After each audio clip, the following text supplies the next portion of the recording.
Welcome to the Mind Body Manifest podcast. I'm your host, Laura Gilly, certified mindset and manifestation coach, yoga and meditation teacher, and wellness retreat leader.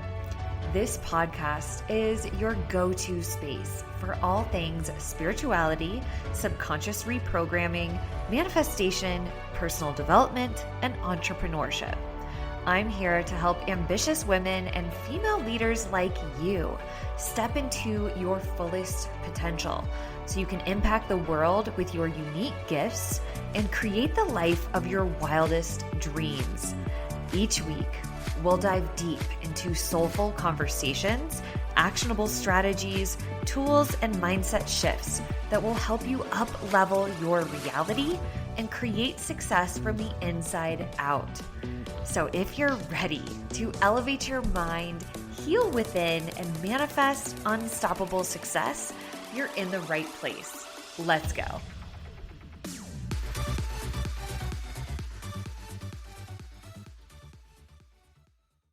Hello, love, and welcome back to another episode of the Mind Body Manifest podcast. I'm your host, Laura Livermore-Gilly, spiritual life coach, embodiment facilitator, and your go-to guide for aligning your mind, body, and soul so that you can manifest your dream life without the burnout, the self-sabotage, or the constant second guessing. Today's episode is a heart-centered one. We are diving deep into something that might be playing out in your life without you even realizing it. And this is why you might not feel safe to receive love, even if you deeply, consciously want it. So whether you are single and attracting emotionally unavailable people and you're just so frustrated, or you're in a relationship, but you feel guarded, unseen, or like you're always waiting for the other shoe to drop, this conversation is for you.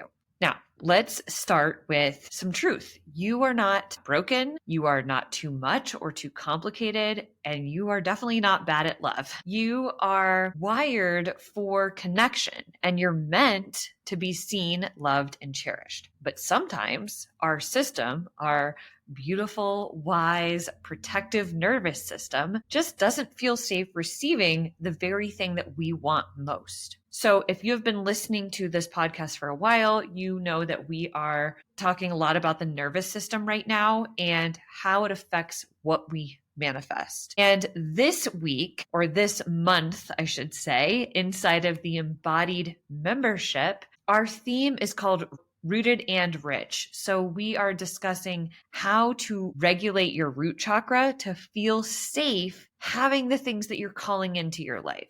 Now, if your body doesn't feel safe having what you desire, it will resist, reject, or shut down love without you even knowing it. So this really isn't about just mindset alone. It's both mindset and nervous system programming. It's subconscious, energetic, and you can absolutely heal this. Okay, so here's what I want you to understand. Your nervous system is like a sponge. It remembers everything.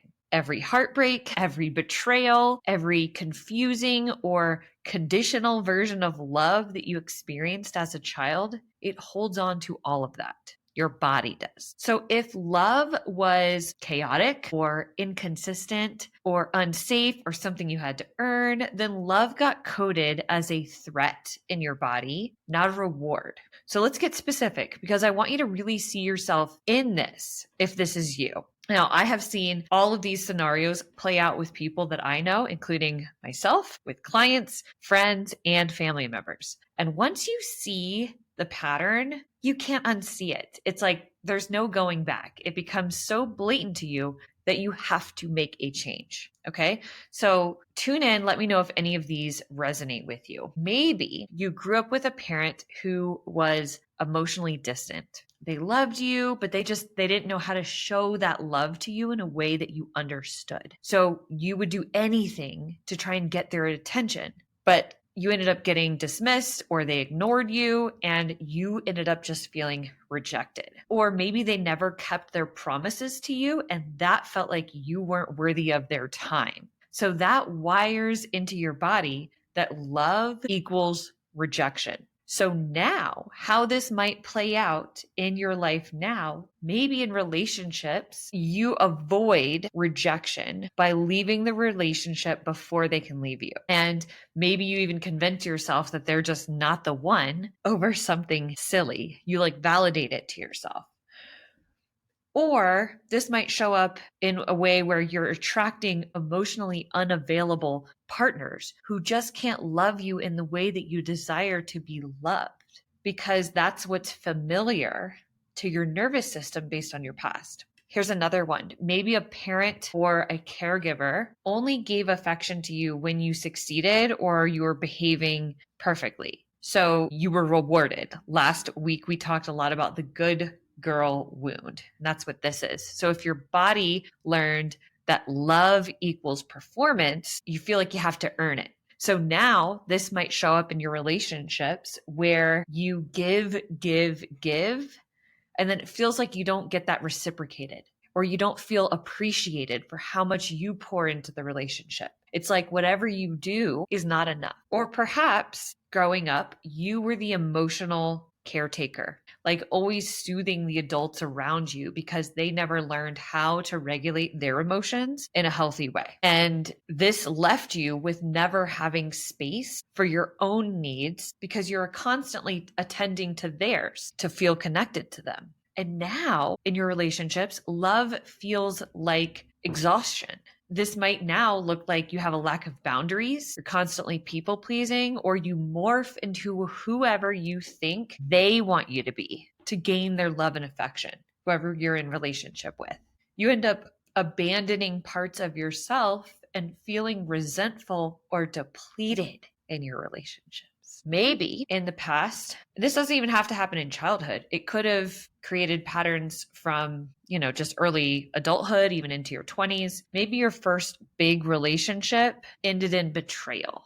Like you gave your heart and you were cheated on, or they ghosted you, or they left without closure. And now in your relationships, opening up again feels dangerous. Even when someone is super kind and they could be the one for you, it might still feel suspicious for you. Like, what's the catch? If your partner, your past partner, cheated on you with a friend, that makes it even worse because you might associate love with war or competition. And now you struggle with trusting friendships and pour all of your time and energy into whoever you're dating to avoid losing them. So it's like you get caught in codependency relationships, someone who needs you and you need them, but not in a healthy way. Here's the thing.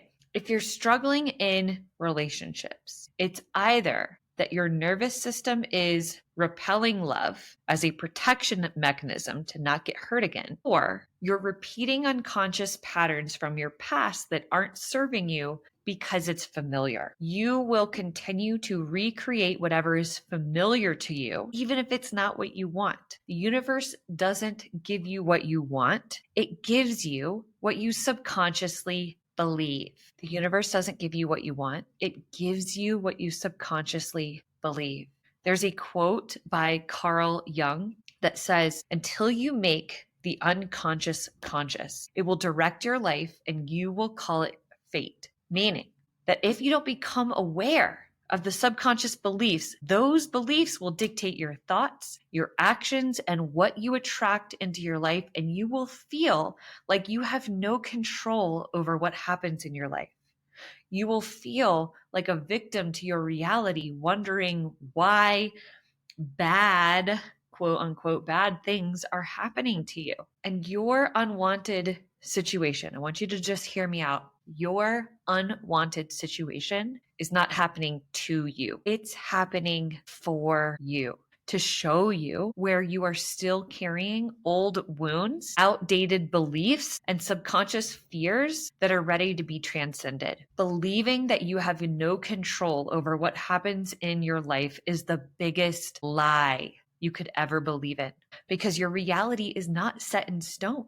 It is constantly unfolding based on who you are being, what you choose to believe, and how you choose to perceive things. And how you perceive things can always change. So when you choose to perceive your past situations as mirrors, or your current situation as a mirror, just reflecting back to you whatever is going on internally, reflecting back to you outdated beliefs that you need to change, you free yourself from repeating the unconscious sabotaging patterns in your life. Your reality is always just mirroring back to you what's happening inside. So when something isn't working, when the relationship patterns repeat, or you feel stuck in loneliness, you keep attracting the same kind of person, it's not because the universe is against you. It's not punishment. It's feedback. It's insight. It's an invitation to heal,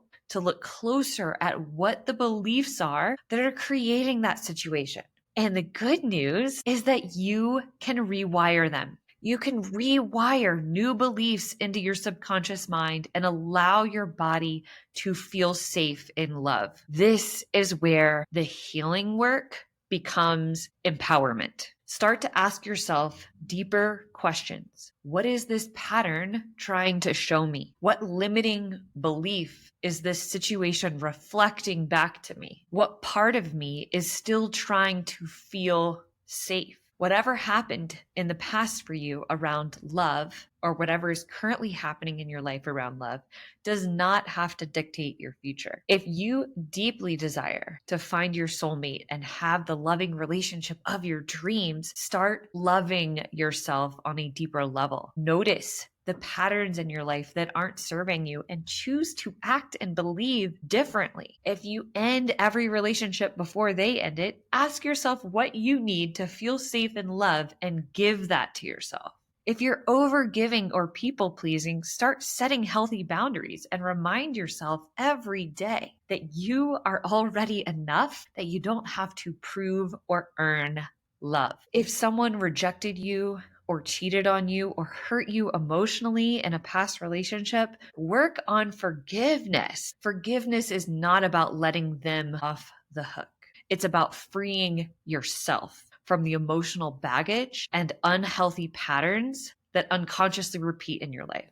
You don't have to say anything to them to forgive them. It's not about them. It's about you.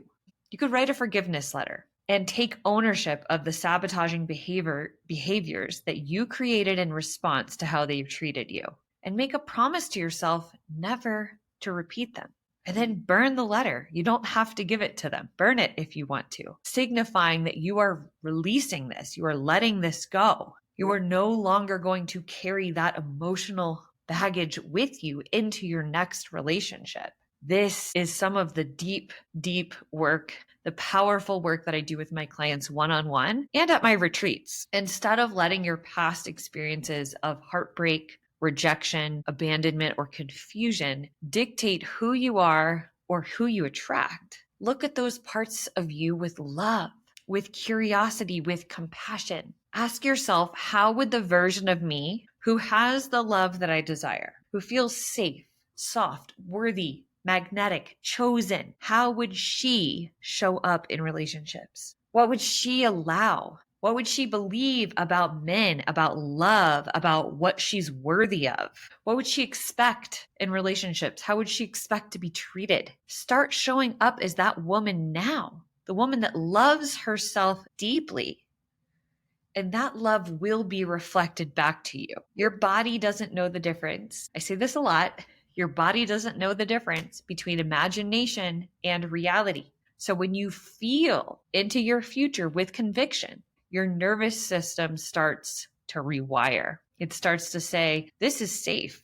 This is real. This is who I am now. And your entire reality begins to shift and transform and reflect that back to you. Now, the last thing I want to talk about here is the chakra system, because the energetics really matter. And attracting your soulmate comes from having an aligned root chakra and heart chakra. The root chakra is all about safety, your sense of stability, feeling grounded. And your heart chakra is about love, compassion, connection. And they really work hand in hand. Your heart cannot fully open if your root chakra is not grounded. If your foundation is shaky, your body won't allow that next layer of vulnerability. So the work isn't just about opening your heart to love. It's about anchoring your body into safety so that your heart can expand, so that you can let the love in, regulating your nervous system, releasing the stored fear, letting your body know this is different now. We're safe to receive love. And this is the work that we do inside of the Mbodied membership. And it's also the foundation of week 2 of the Rooted and Rich challenge, learning to feel safe in your body to attract and receive the love that you deeply desire. So here's what I want to leave you with. Start to ask yourself those deeper questions. What part of me still doesn't feel safe in love? What does that version of me need? How can I love her fiercely so that she can relax and let love in? That's the healing. That's the rewiring. And that's how you start to create a new standard of love, starting with yourself. So if this landed for you, if you are feeling the nudge to go deeper into this kind of work, this is exactly what we're doing inside of the Rooted and Rich challenge, inside the Mbodied membership. You get access to a weekly EFT tapping video. This week is all about receiving love, to help your body feel safe in love. And you also get daily reprogramming audios like a morning meditation and a sleep hypnosis track to rewire your subconscious and gently bring love back to the places where it once felt unsafe. You do not have to keep doing this alone. You don't have to stay stuck in protection mode. There is a softer, safer, more soulful way to manifest the love you desire. You're not too late. You're not behind. You are becoming the version of you who is already loved. And that changes everything. So I see you. I love you. I'm so honored to walk this path alongside you. And that's it. Until next time, keep leading with love, and I'll see you in the next episode. Thank you so much for tuning in to the Mind Body Manifest podcast. I hope today's episode brought you clarity, inspiration, and some powerful takeaways. If you loved what you heard, don't forget to share it with a friend who could use this message. And if you haven't already, be sure to subscribe so you never miss an episode. I'd also love for you to rate and review the show. It helps get this message out to more amazing women just like you, and I truly appreciate every single bit of your support. Until next time, keep elevating your mind, healing within, and manifesting your most abundant life.